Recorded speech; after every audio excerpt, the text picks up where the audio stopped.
It has been a long time since we've heard anything of any substance about Starfield. This has left many a bit disheartened, as the communication between Bethesda about Starfield has been shocking since the release of Shattered Space, especially in comparison to the previous year, where we would actually get regular updates and then much more regular communication. They've completely ripped the aux cord and left everyone hanging. Until today, we finally have the first glimmer, and it is barely a glimmer, of information. So we're going to go over that, as well as a few other things about what we can speculate, as I do believe there are some big, huge news and updates coming to Starfield, but the timing of that is going to be up for debate. But let's go over what we know so far. On March the 6th, 2025, of course, Bethesda addressed this in the community's anticipation directly, responding to a fan's request for a clearer communication about upcoming updates or DLCs. The official Starfield account on X finally answered it directly. And this is it. This is what we got in what feels like many, many months. So the official Starfield says, "We know you're eager for an update, and we truly appreciate your passion for Starfield." Well, if you did, you probably would talk to us a little bit more. Anyway, the team has been hard at work, and while we're not ready to share specific details just yet, we have a lot of exciting things planned for the game this year that we can't wait to talk about when the time is right. We're always listening and taking your feedback to heart. Thanks for being part of the journey with us, and you hear it and it feels like empty words to me. However, what we do know from this is that we will be getting stuff for Starfield this year. We know there's a DLC coming. We would expect it to be exactly like the similar deployment as last year, September, and with a big update coming in June. Now, I don't think we're going to have anything big until June, and we're going to go through some of the speculations about what we're going to get. Before we jump into that, it is worth noting that SteamDB indicates possible preparation for new content, notably the latest depot 228989. We've got what looks like some back-end preparation. If we click on it, we can see this was only updated on the 7th of March, 2025. So this looks like some very early preparation for some stability improvements, possibly compatibility updates, and preparing for some new game content. But as we can see, if we go into the last update we got was 19th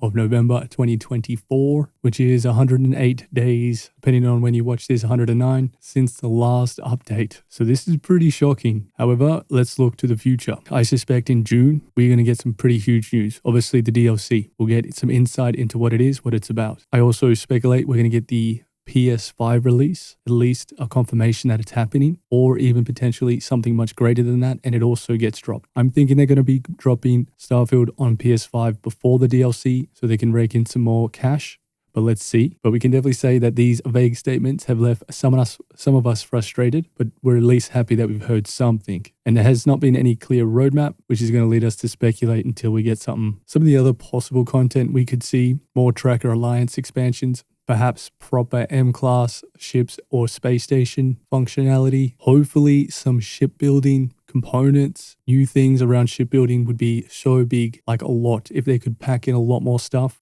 just for the shipbuilder, it would be huge. Hopefully we get some more handcrafted locations outside the DLC. We can also assume that there's going to be some sort of paid varieties, whether it be some official mods, newer vehicles. We also know that we have a Doom game coming out, which I'm super excited for. We'll be covering some info on that soon. Perhaps we'll get another Doom mod, as well as some more support for the creation kit, as I don't think we've received any updates for about 9 months for the creation kit. Correct me if I'm wrong. So overall, it's a bit of a disappointing scene right now for Starfield. The modding scene is oversaturated with overpriced mods, as well as some absolute gems that are well worth the money. Now, I've been wanting to cover Starfield mods, as I've seen some that have been very interesting, but I'm also trying to figure out this YouTube stuff where I can generate more consistent views. However, if you really are interested in getting some mod videos for Starfield, I was thinking of either doing a Patreon system, some sort of support system where if the community pull in together, drop a 50 per video. If that's spread across hundreds of people, man, it's not like next to nothing. But then I'd be happy to do some regular content on it. It just takes a lot of time. And as much as I enjoy the time and efficiency and the value that I get back personally is so minimal, it's hard to sort of substantiate it. But I mean, those are just the problems behind any YouTube channel that's trying to make this a bit more of a serious thing. But anyway, let me know what your thoughts are. If people are keen for more consistent Starfield content and I set something up to support that framework and we can meet halfway, we could figure something out, particularly because the paid mods are in US dollars. And if I'm going to be covering mods that are paid, it just racks up so much coin so quickly. If you go in and do a top 10 video on all the good mods, you know, you're probably looking at $50 US. So it's a bit crazy, and I'm a poor So something to think about. I just wanted to throw that out there. But I do plan to come back and do some Starfield stuff, particularly when we get some more news and obviously DLC and hopefully a PS5 release very soon. But in any case, thanks very much. Always appreciate your time. And hopefully we'll talk again soon with some actual huge news. And hopefully Bethesda have been really cooking and can actually give us something of much better value this time. Peace.